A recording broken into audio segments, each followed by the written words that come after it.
Let's talk about the Houston Rockets. The big move, obviously, Kevin Durant comes in, but they made their team not only better at the top end, but deeper as well, somehow. Well, at least in the big man categories. We're going to talk about this team and what we can expect in the upcoming season. Michael Bolton. Thanks, Josh. It's Michael Bolton here, and it's time for another episode of the Locked On Fantasy Basketball Podcast. Let's get to it. Let's get to it, indeed. You are Locked On Fantasy, your daily NBA fantasy podcast. Part of the Locked On Podcast Network, your team every day. Hello and welcome to the Locked On Fantasy Basketball Podcast, brought to you by Basketball Monster. My name is Josh Lloyd, and the kids are finally smiling.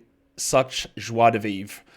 I'm also the lead fantasy analyst at basketballmonster.com. And today's episode is brought to you by Game Time. Download the Game Time app, create an account, and use the code LOCKEDONNBA for $20 off your first purchase. Thank you also for making Locked On Fantasy Basketball your first listen every day. We are free. We are available on all platforms, so double bang it and thumb it and comment. Let's talk Houston Rockets, and let's do it by talking to the host of the Locked On Rockets podcast, Jackson Gatlin. Jackson, welcome back to the show to talk Houston Rockets, where we've done this for many years now. One of the original, very early hosts of one of the Locked On Podcast Network shows, and we've had different iterations of this Rockets team talking about how bad things are and how terrible they are, and where are we going to find good basketball. To now we're in a situation where the team is really good. They're awesome. They're up the top of the Western Conference, and they're making moves to get even better for this upcoming season. First of all, how are you? Welcome back to the show.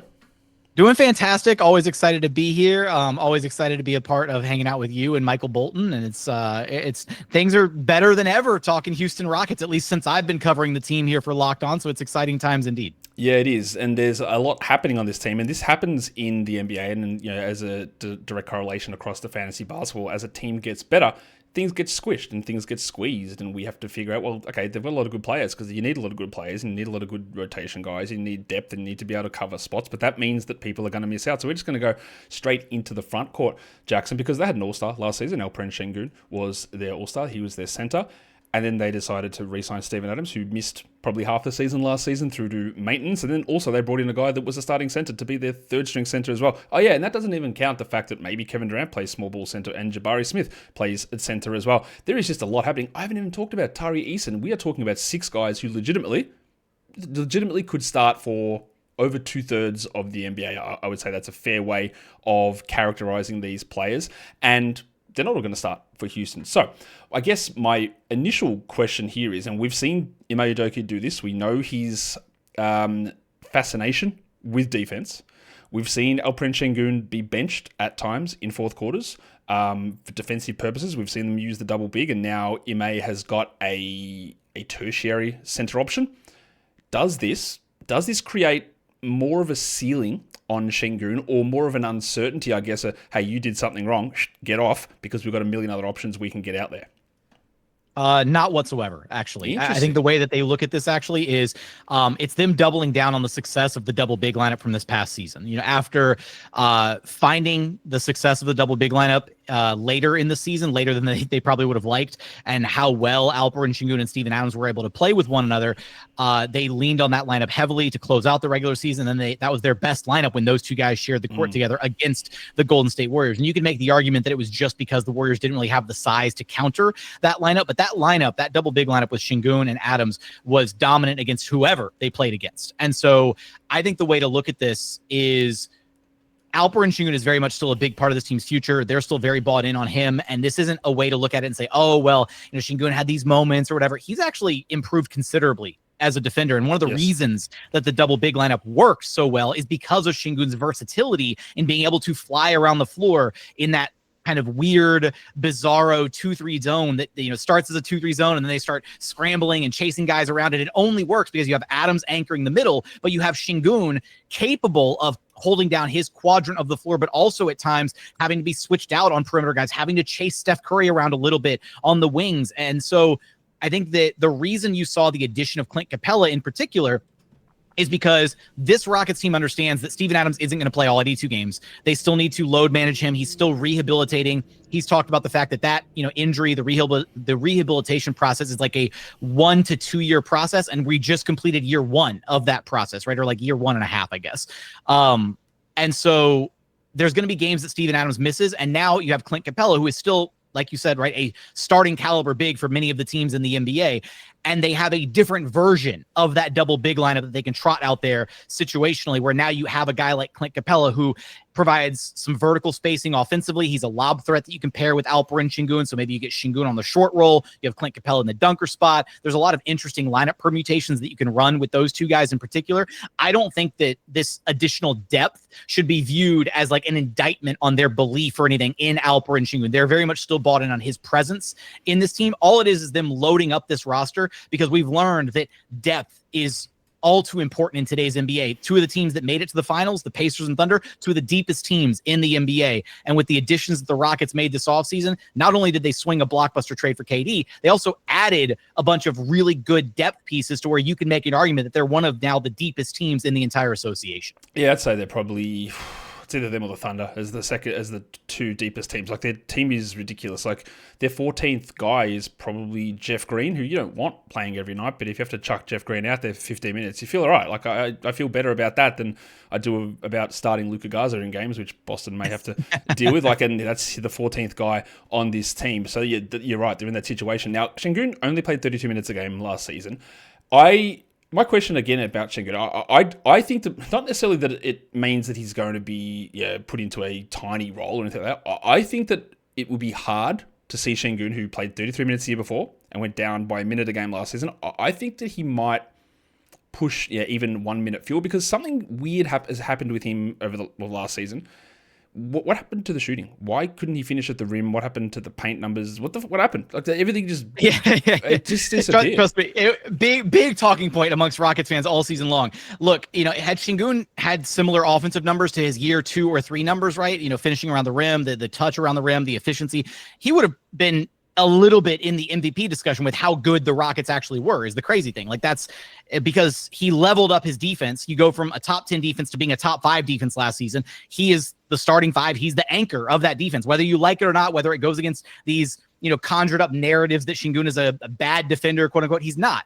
He really worked on his body because he had to rehabilitate after that injury that ended his third year in the NBA a little early, the injury against the Sacramento Kings. He really focused on rehabilitating his body, and he talked about coming into this past season in the best shape of his entire career. I know players say that all the time, but you could really see it. Like, he was slimmed down. He was like kind of cut a little bit more. He had more muscle. He talked about adding a lot of core strength, and the running kind of belief is that adding all that strength maybe messed with his shot mechanics a little bit. Something that we've talked, that we see before, where players add a bunch of strength, or they spend an off season, the weight and conditioning, whatever, and then their touch is just a little off. And unfortunately, I think it went from being something that was maybe started as something physical to then something that became kind of mental, to where he got in his own head a little bit offensively about some of the stuff around the basket. I have every bit of confidence that he'll get back to the place that he was offensively in years 2 and 3, namely because so much of the onus was put on him to elevate himself as a defender by Ime Udoka and the coaching staff, that I think a lot of the attention for him in this past offseason was placed on, okay, I got to be able to be more defensively. I have to be better in my pick and roll coverages. I have to be able to read things better. I have to be able to, fly around the perimeter a little bit more, move my feet, all that kind of stuff, as well as working on his body. Now I think that the discussion for him and the coaching staff will shift back to what he's more capable of doing offensively, right? Because we've proven it now. Şengün can be the anchor. He can be the backbone of a top 5 defense in the NBA, albeit with a cadre of incredible wings around him, for sure. It's not all on him.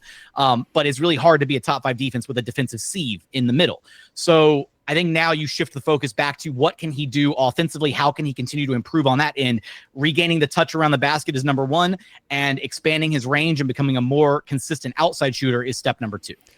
One last thing on Şengün, because there's a lot of other stuff I want to talk about on this team, is that one of the things that happened is his percentage of shots assisted at the rim went from 60 to 43.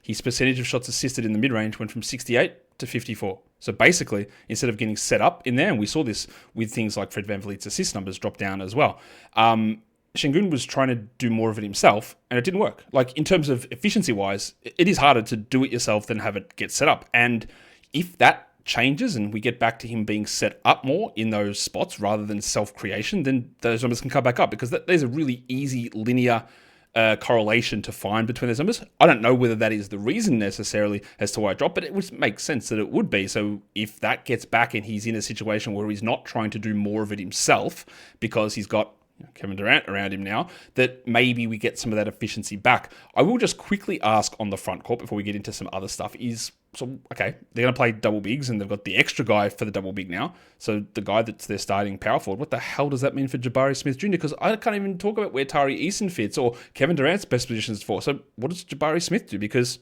they re-signed him to a huge contract. His spacing is important, but the minutes they're just not there. Yeah, no, weirdly enough, this actually goes another strike maybe against Jabari Smith Jr. Unfortunately for him, I don't think that it's a foregone conclusion that he's actually in the starting lineup next season. I think that conventional wisdom would tell you, yeah, he'll probably be in the starting lineup. They inked him to the big deal, all of that. But there's also a level of Ime Udoka very much values the veteran presences that he's had on this team. And Dorian Finney-Smith was very much signed to be the kind of spiritual successor to Dillon Brooks on this roster. And even more so than Dillon Brooks, I think DFS is more adept at kind of just fitting into that role player role, not biting off more than he can chew, I guess, at times with his role offensively. He fits in next to star players a little bit more seamlessly than maybe a Dillon Brooks would. And I don't think it's a foregone conclusion that Jabari is actually in that starting lineup, because if you do have a starting lineup of Fred, Amen, Jabari, KD, and Şengün, then your primary point of attack defender is Amen Thompson, and then your second best point of attack defender becomes Fred VanVleet. That's a really tough ask on a night-to-night basis to have Fred checking the second best perimeter player of the opposing team every single night. And maybe it's a thing where it's fluid. Maybe situationally Jabari starts some games, then Ime goes to DFS and other matchups. But having DFS out there gives you a slightly more balanced lineup, where then you take a little bit of the onus off Fred. He gets a little bit more of a backseat role defensively, where he can take like the team's second best offensive guard or whatever. Amen still draws the toughest defensive assignment every night. And then you also put less pressure on Kevin Durant, because if you have KD and Jabari out there, while those guys are both serviceable, great defenders, they have a lot of length. They're not going to be, completely cooked if they're on an island with a smaller, quicker player. You don't really want to put that pressure on KD to have to defend at the highest level every single night. That's what happened with the Suns. It helped, it wore him down, and that's not something you want for 37-year-old KD. You want to nurse him as much as you can throughout the season. We're going to talk more about the nursing of that a little bit later on. We're going to also come back and talk about the aforementioned Amen Thompson. Before I do that, today's episode, though, is brought to you by Open Phone. If you're running a business, you need to know that every missed call is money left on the table. Think about the last time you had something that urgent you needed to get done. You didn't wait for someone to get back to you the next day.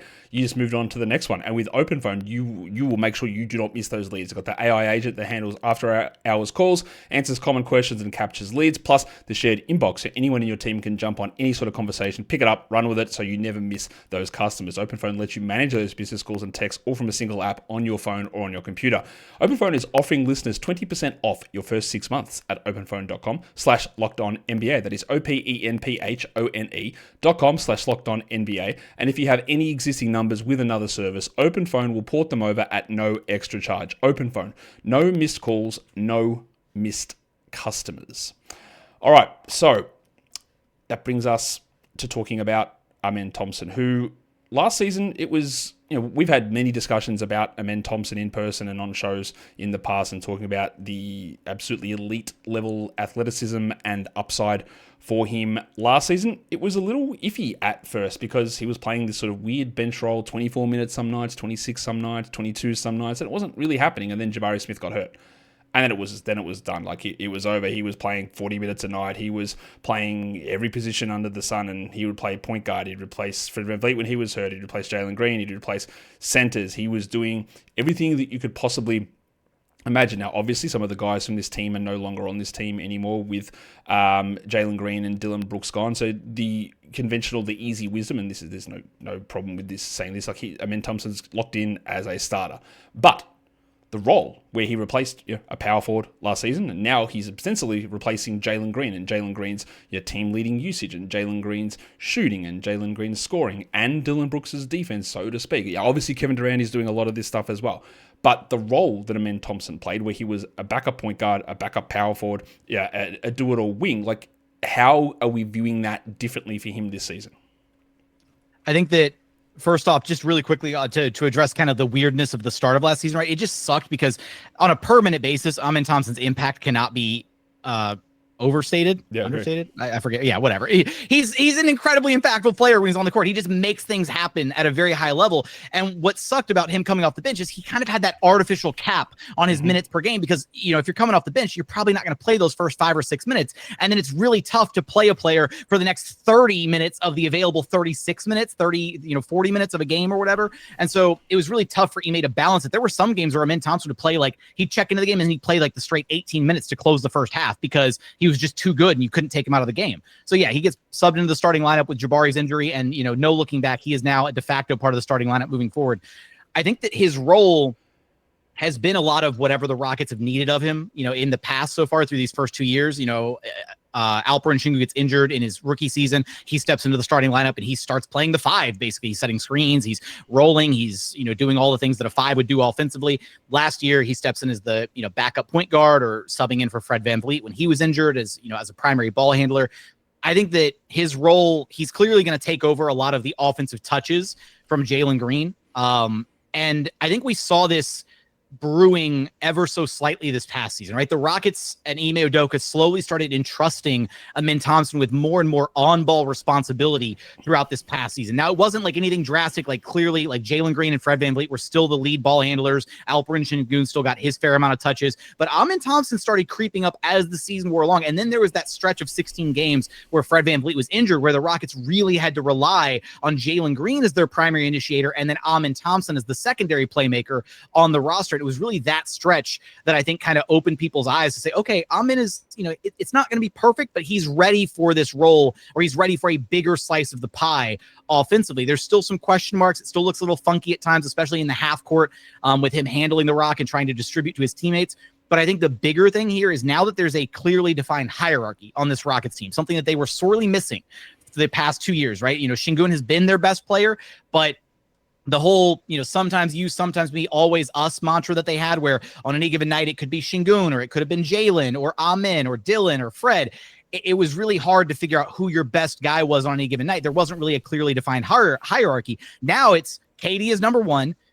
Alp and Amen are 1A and 1B respectively, and that means Amen will get more touches. He will get more reps. He will have a bigger opportunity to really showcase his skills, and I think that's why the Rockets didn't go out and get any additional ball handling or perimeter players, because they're confident in his ability to be that secondary ball handler next to Fred VanVleet, or even arguably at times being the primary ball handler, with Fred playing more of an ancillary role, being that spot-up shooter, while Amen Thompson gets to initiate and kind of run the show. And I really think that this season, we'll start to see the Rockets actually catering some lineups to the strengths of Amen Thompson. I think we're going to see a lot of some 5-out lineups potentially, where you've got like the death ball lineup that the Rockets can run with Amen, DFS, Tari Eason, Jabari Smith Jr., Kevin Durant, that 5-out switch everything, you know, give a ton of spacing for him to operate, as well as a ton of versatility and switchability on defense. It's going to be a lot of fun. It is. And he was like, he's obviously, I think, I don't know, it's hyperbolic, but like, I don't think I've seen any better athlete or more explosive player in the NBA in the time that I've been watching. It's ridiculous watching him play. Now, of course, over time, that will wane, as it happens to everybody. The stuff that he does is actually unbelievable. And he's able to, you know, make up for some of that lack of shooting, even though the shooting improved, by just being ridiculous at being able to finish and get to the rim and all these defensive plays. One of the things that people will look at from a fantasy perspective is that, you know, how high his blocks were. He averaged 1.3 blocks. But, again, for playing 40 minutes a night as a starting power forward is very different to playing 35 minutes a night as a starting shooting guard in terms of what your responsibility is there.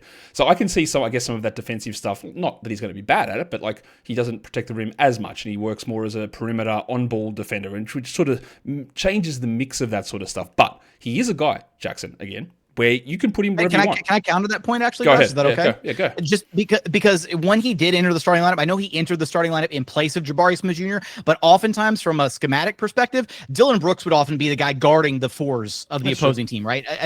And because the Rockets run a defense where they switch everything 1 through 4 in the first place, Amen always drew the toughest defensive assignment, so he was still already that perimeter guy, so he was still averaging those blocks despite already being, assigned the toughest defensive assignment, the hardest perimeter assignment. He'd still chase Steph Curry around the perimeter all throughout the playoffs. His blocks come by way of like getting transition blocks or being that weak side help defender. Like as soon as he sees a guy making a move and he's on the weak side of the ball, kind of honing in and then dive bombing and sweeping in for an unexpected block, or even just a recovery block, kind of getting back into a play after being beaten off the dribble, something like that. So I wouldn't expect the blocks to like suddenly plummet or anything, because his role more or less defensively will stay the same. Actually, I'm glad you called me out on that. Maybe look stupid, because I just looked up some of the block percentage stuff for him over the course of the season, and it did stay relative. There was a period where it dropped, where he had been starting as the power forward, and then he sort of moved back into that role where he was sort of shifting all over the place, and around that February, March where it dipped.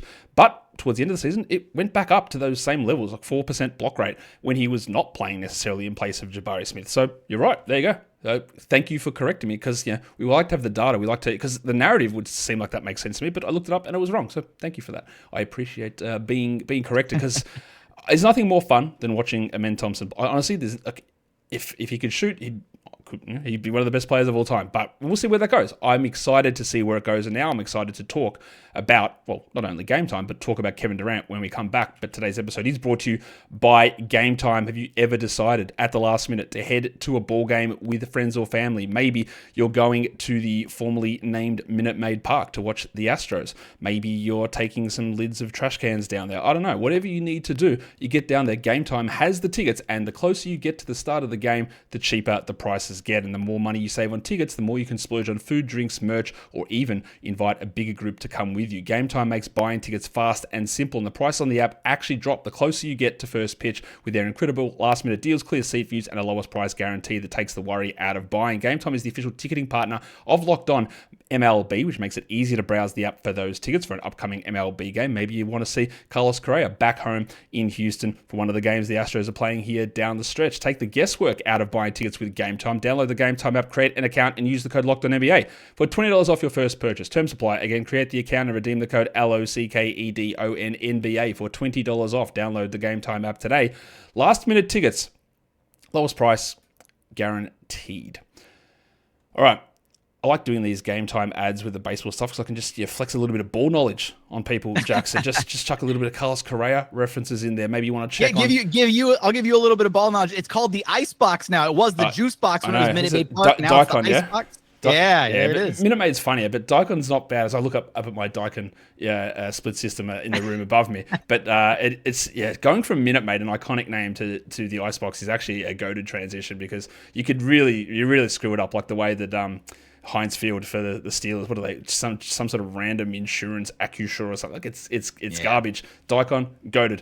Anyway, you go down there, watch, again, ball knowledge. Go watch Cam Smith and his AL Rookie of the Year campaign. You can watch all that stuff with each other. Maybe Yordan Alvarez will come back 6 months after breaking his hand. Who knows? There you go. That's enough baseball knowledge that I'm gonna drop on all of you guys. What do we got now? Last thing. Ime Udoka is someone who has been really, like, we joke and we talk about Tom Thibodeau and the minutes and burning guys out. Ime Udoka has said, cool, I'm going to do the same thing, but no one's going to care. I'm going to play guys heavy minutes. He did ease off on Fred VanVleet a little bit last season. VanVleet had been playing 37, 38 minutes, and VanVleet didn't play as well, but his minutes came down.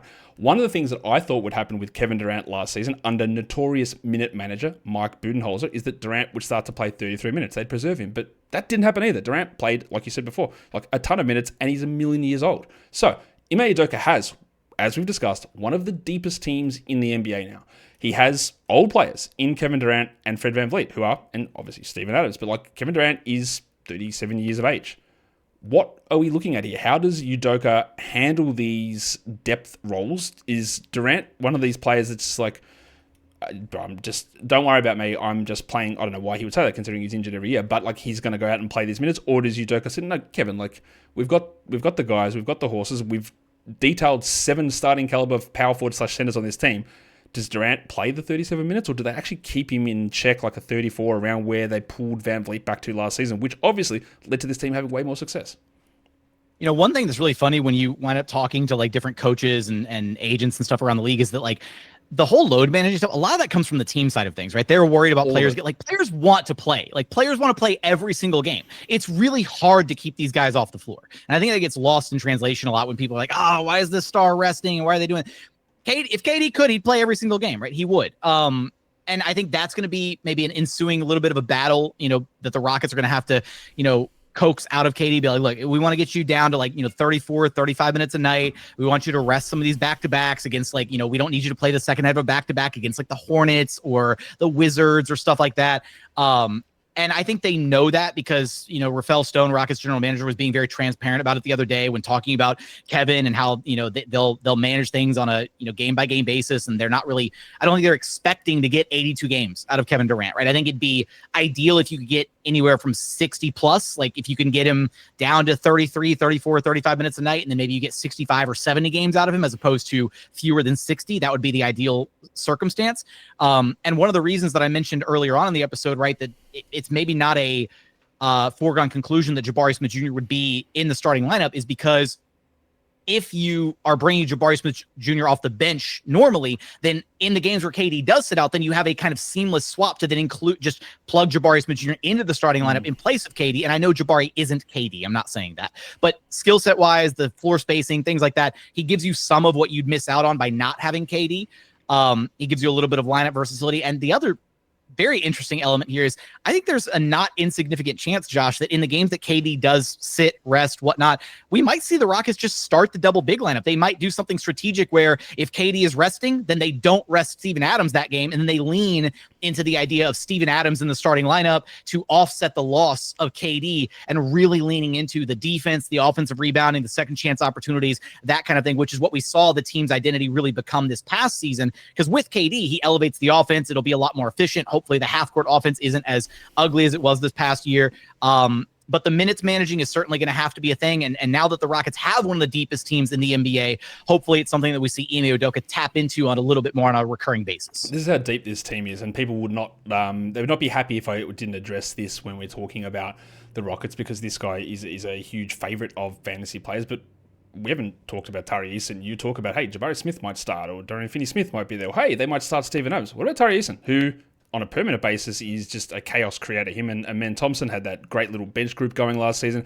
Obviously, Tari had the leg problem 2 years ago. It seemed to crop back up last season. He missed some time. He has shooting concerns. He's a dynamo defensively. There's a lot that he does well. He's also one of the best players in missing his own shots and then getting offensive rebounds and putting them back in. But where's he fit now?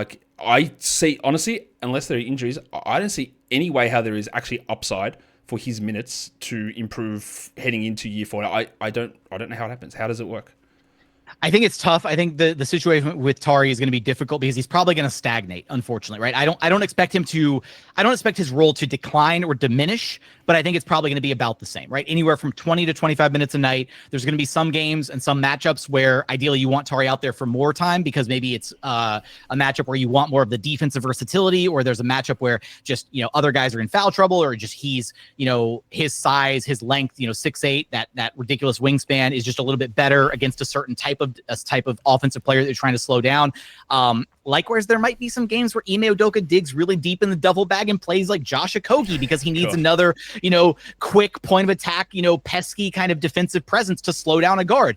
So I think that's kind of the uniqueness of this roster. There's so many different lineup permutations, so many different ways that Ime can go. But make no mistake, Tari Eason is solidified. He is easily one of the top 7, top 8 guys on the roster. He'll get his chance, he'll have his role, and there's not a chance for him to lose that role. There's not a chance for his minutes to diminish. Now, Tari is at times, unfortunately, also, very capable of having some questionable fouls and, making some mistakes and making some silly decisions on both sides of the court. Those will be things that Ime Udoka definitely holds guys accountable for. He'll penalize you if he feels like you're making too many mistakes out there. He'll, short leash, pull you back, get you on the bench, that kind of thing. But like you said, right, Tari is an impact player. He's a defensive force. He's a defensive playmaker. He creates a ton of opportunities for this Rockets team. He'll have his role next season, but it's hard to envision, like you said, his role increasing in any capacity because of all this front court depth that they have. Yeah, that's what I was going to say. You said it's hard to see him losing the role or playing fewer minutes, and while I agree with that, I see no scenario where it gets more. I don't see he played 25 minutes a game last season. I don't know how that happens because we've also, again, the last little point we want to talk about here, not necessarily about Tari, but okay, so they're bringing Kevin Durant, one of the best players of all time, one of the best shooters of all time, but outside of that, everyone else that we put in Dorian Finney-Smith, like he's a shooter, but like he's open corner 3 guy, and Amen Thompson doesn't shoot, and Sengun shooting is whatever, and it's not good, and Jabari Smith should be a shooter, but like it's a little bit iffy, and then you got guys like Josh Okogie, maybe he plays, yeah, but he also can't shoot, and Steven Adams is never going to shoot, and Clint Capella is never going to shoot, meaning that we need Jackson, we need Reed Sheppard to actually play, I'm guessing. Do you think that is accurate, that Reed Sheppard will be an every night part of the rotation now, or will they go to Aaron Holiday, say, in that role? No, they're going with Reed Sheppard first. It'll be something akin to this past season, right? Where they gave Reed a fair shot at the beginning of the season. They gave him about a quarter of the season to see if his skills could translate to the NBA right away. And unfortunately, they couldn't. At times, he looked a little deer in headlights, struggled defensively, really struggled to find his shot on offense. The game just looked a little too fast for him. So about, quarter of the way through, they decided to switch things up around the in-season tournament. And they went with Aaron Holiday, and then they didn't look back, right? For Reed Sheppard, there's a lot of pressure on him coming into year 2, where he is the de facto backup point guard in the depth chart behind Fred VanVleet. He's the third ball handler on the roster behind Fred VanVleet and Amen Thompson. Now, you're not expecting a ton out of him because, his minutes will likely be buoyed alongside, one of Alperen Şengün or Kevin Durant, and the ball will still, find their way in their hands a lot while he's out there on the floor. They'll be leaning on his ability as a shooter much more than they will as an offensive initiator or playmaker. He'll likely just walk the ball up the floor, get it to one of those guys, and then, go find his spot on the perimeter. But yeah, they're certainly banking on his growth, and they're still internally very high on him. They really think that that his skill set will translate.